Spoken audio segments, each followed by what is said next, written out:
saw the situation. A difficult thing to look at. Trash and debris, discarded items piled high. Some reports up to 8 feet high in front of this home. Obviously, a health risk and an undeniable blight on the neighborhood. It is really easy to understand the frustration and even anger from some of their neighbors.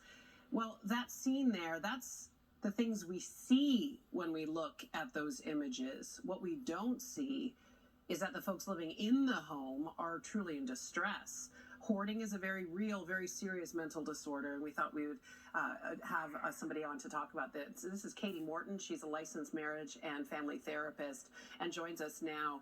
Katie, thanks so much for jumping on. Of course, thanks for having me and talking about this. Easy to judge, easy to make all sorts of statements and assessments and judgments of a person, but there is a disorder here.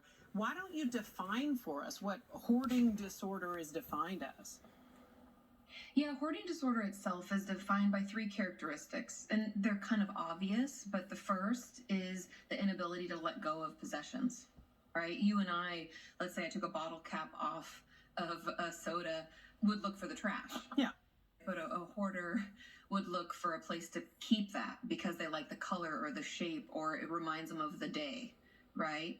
So they don't want to get rid of things. Then they'll look into acquiring more things. Some hoarders will go out to get the newspaper, not to read it, but because they feel like they need every day's edition.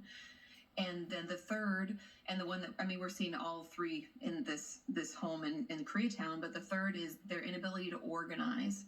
It can be really difficult for people with hoarding disorder to understand how to place things in their home and make sense